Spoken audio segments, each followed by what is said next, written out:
Illustration 33 में ABCD partners हैं और इनकी profit sharing ratio 3:3:2।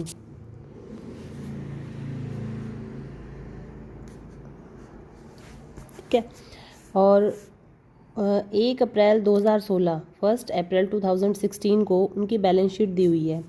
Balance sheet में देखिए ध्यान से क्या दिया हुआ है। बैलेंस शीट दी हुई है। बैलेंस शीट में फिक्स एसेट्स हैं हमारी 8,25,000 8,25,000। करंट एसेट्स आपके 3 लाख की। कैपिटल दी हुई है A, B, C और D की 10,10,000। क्रेडिटर दिए हुए हैं, वर्कमैन कंपनसेशन रिजर्व दिया हुआ है। तो बैलेंस शीट को ध्यान में रखते हुए आगे हमने क्वेश्चन को करना है। From the above date the partner decided to share the future profits in the ratio 4:3:1। New ratio क्या है इनकी 4:3:1।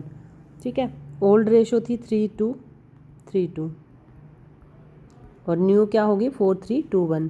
For this purpose the goodwill of the firm was valued. Goodwill firm की जो थी वो कितनी, उसकी वैल्यू कितनी लगाई गई है 2,70,000 2,70,000।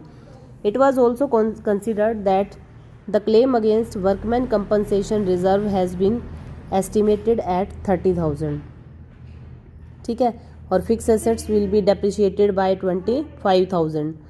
तो जो वर्कमैन पहली बात तो जो गुडविल की वैल्यू दे रखी है इसको हमने क्या करना है, इसके लिए एक एडजस्टमेंट एंट्री करनी है। ठीक है, तो इसके लिए क्या चाहिए हमें, सेक्रीफाइसिंग पार्टनर और गेनिंग पार्टनर।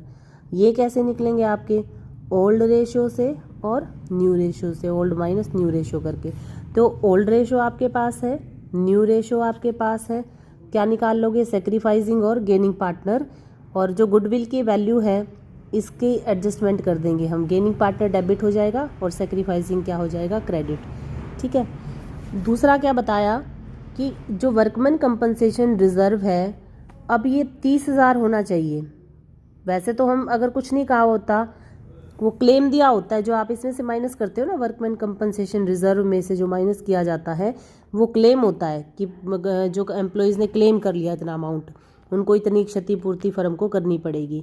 लेकिन यहाँ पर क्लेम नहीं किया गया। ये कहता है कि भाई जो वर्कमैन कंपनसेशन रिजर्व है वो एस्टिमेट किया गया कि 30,000 होना चाहिए, लेकिन है कितना वो 25,000। तो इसका मतलब क्या हुआ कि वर्कमैन कंपनसेशन रिजर्व में 5,000 रुपये और डालने की ज़रूरत है। ये वर्कमैन कंपनसेशन अभी बांटना नहीं है आपने, क्या करना है इसको 5,000 रुपये इसमें और ट्रांसफ़र होंगे। Adjust the capital of the partners according to the new profit sharing ratio.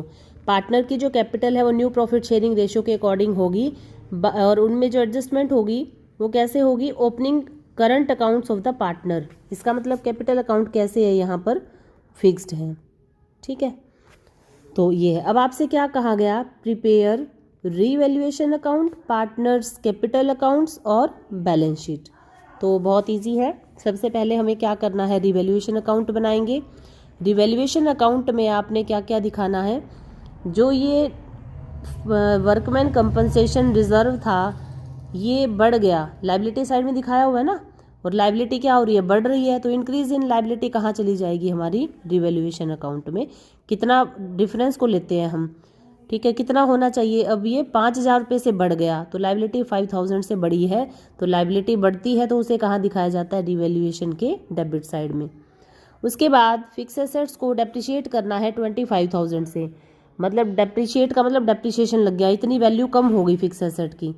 तो डिक्रीज इन एसेट्स को कहाँ दिखाया जाएगा, ये भी लायबिलिटी साइड में, दोनों क्या है, ये लॉस है। तो कहाँ आ जाएंगे, नॉमिनल अकाउंट है ये।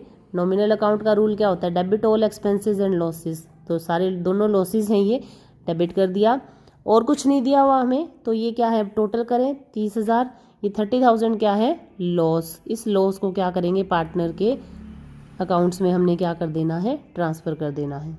ठीक है, तो ये हमने ट्रांसफ़र किया यहाँ पर। लॉस ऑन रिवैल्यूएशन किस रेशियो में करोगे इसको, ओल्ड रेशियो में।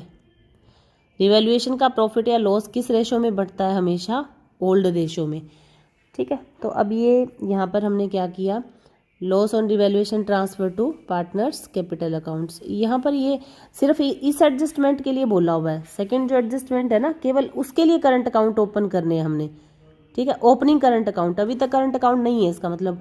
तो ये तो बिल्कुल लास्ट की प्रोसीजर है करंट अकाउंट ओपन करना, तो इसीलिए ये प्रॉफिट को कहाँ ट्रांसफ़र किया गया है, कैपिटल अकाउंट में, ठीक है। उसके बाद बैलेंस शीट बनाएंगे। बैलेंस शीट में आपका आ जाएगा ये कैपिटल अकाउंट्स बनाएंगे। कैपिटल अकाउंट्स में क्या होगा, कैपिटल अकाउंट के opening balance by balance BD, ये A B C और D, A B C और D। तो ये आपके बैलेंसेस दिए हुए हैं इसमें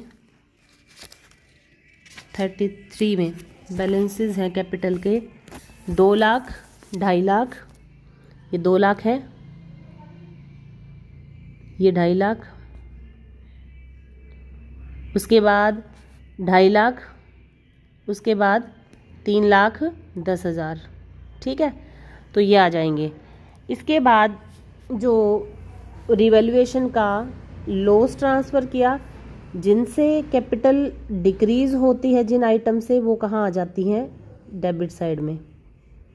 जिनसे कैपिटल इंक्रीज़ होती है वो कौन सी साइड आ जाती हैं, क्रेडिट साइड में, ठीक है।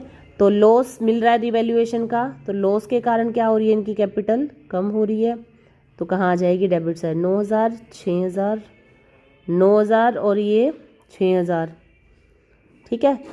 फिर गुडविल के लिए हमने वो करना है, गुडविल के लिए हम क्या करेंगे, एडजस्टमेंट एंट्री, ठीक है। तो उसको हम देख लेते हैं। गुडविल आपको दी हुई है, कितनी दी हुई है, 2,70,000, 2,70,000,